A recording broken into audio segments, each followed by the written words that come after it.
আমি মল্লার কলকাতা ব্রাঞ্চ থেকে আজকে চলে এসেছি প্যানাসোনিকের প্রাইম কনভার্টেবল বিকে সিরিজ বিএমআর সিরিজে কিছু ফিচার্স নিয়ে আলোচনা করতে। প্রথমেই আপনারা দেখতে পাচ্ছেন এখানে আমাদের বিএমআর সিরিজ রয়েছে। তো এটা আমরা প্রথমে দুটো ভলিউম সেগমেন্টে পাচ্ছি, একটা 418 এবং 468 এ। তো বিএমআর আমরা কেন ইউজ করছি?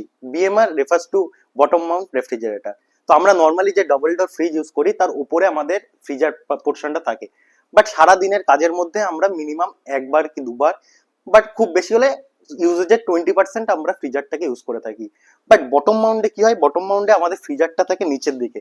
ফলে কি হয়, আমাদের বারবার যে নর্মাল ফ্রিজ ইউজ করার সময় যেটা আমাদের নিচু হয়ে নর্মাল ভেজিটেবল বলুন বা অন্য পোর্শনটা ফ্রিজের পোর্শনটা আমাদের হ্যান্ডেল করতে হয়, সেখানে কিন্তু এখানে আমরা নর্মাল ফ্রিজ পোর্শনটা ওপরের সাইডে পেয়ে যাই, যেটা আমরা 80% পর্যন্ত ইউজ করে থাকি। বাট এইখানে আর ফ্রিজের পোর্শনটা এখানে কিন্তু নিচে থাকে।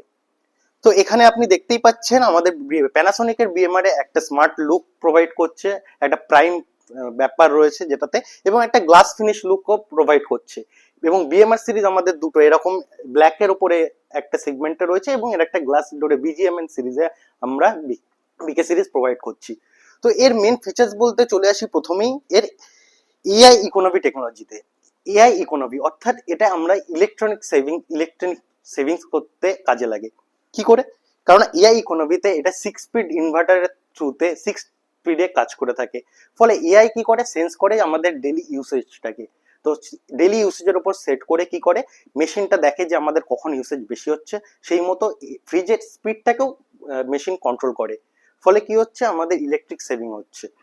সেকেন্ড যে ফিচার্স নিয়ে চলে আসবো সেটা হচ্ছে হাইজেনিক একটি ফিচার্স, সেটা হচ্ছে এজি ক্লিন। ফ্রিজে আপনারা দেখতে পারবেন যে এজি ক্লিন বলে অপশন রয়েছে। এজি মানে সিলভার। তো কি হয়, সিলভারটা কি করে, আমাদের ব্যাকটেরিয়া থেকে প্রোটেক্ট করে। তো আপনি সব ফ্রিজেই প্যানাসোনিকের এজি ক্লিন ফিচার্সটা পেয়ে যাবে, যেটা 99.9% পর্যন্ত জার্ম ব্যাকটেরিয়া থেকে খাবারটাকে প্রোটেক্ট করে। তারপরে চলে আসবো প্রাইম কনভার্টেবল। প্রাইম কনভার্টেবলে অন্যান্য যে ব্র্যান্ড রয়েছে তারা কি করছে, সেই ব্র্যান্ডে আমাদের যে ফ্রিজ পোর্শন বা ফ্রিজার পোর্শনটাকে সেটাকে কোনোটাকে বন্ধ করছে বা কিছু চালু করছে।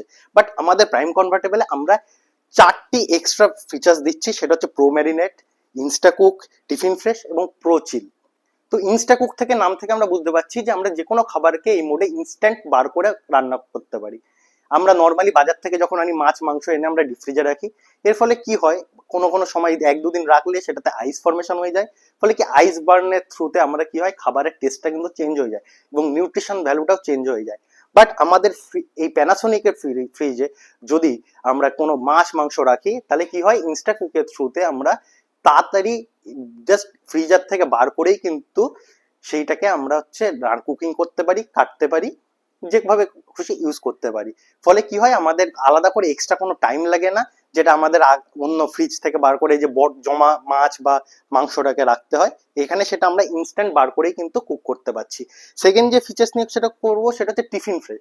আমরা যে কোনো টিফিন খাবার বা বানানো প্রসেসড ফুড আমরা কি করি, যে রেখে দিই, বা রাতের লেফট ওভার যে খাবারগুলো থাকে সেটা আমরা রাখি। তো টিফিন ফ্রেশ মানে আমরা যে কোনো কুক খাবারকে এখানে বলছি, সেটা কি করতে পারি, আমরা এটাকে এই মোডে টিফিন ফ্রেশ মোডে রেখে দিলে এটাকে 6 দিন পর্যন্ত এটা কিন্তু ভালো থাকে এবং সেম টেস্টে আমরা খাবারটাকে এনজয় করতে পারি।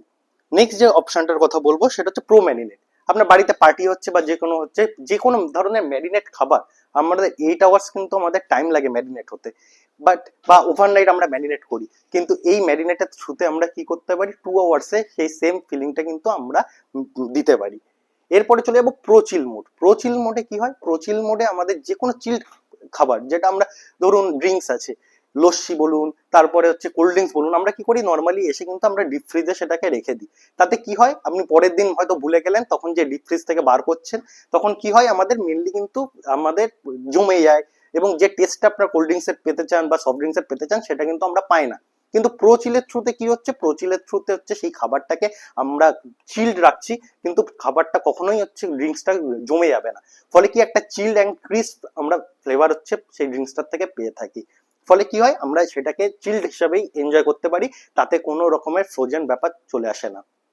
তো আজকে বিএমআর এর এই কটা ফিচার্স নিয়ে আলোচনা করলাম, নেক্সট দিন আরো ফিচার্স নিয়ে আলোচনা করব। Thank you.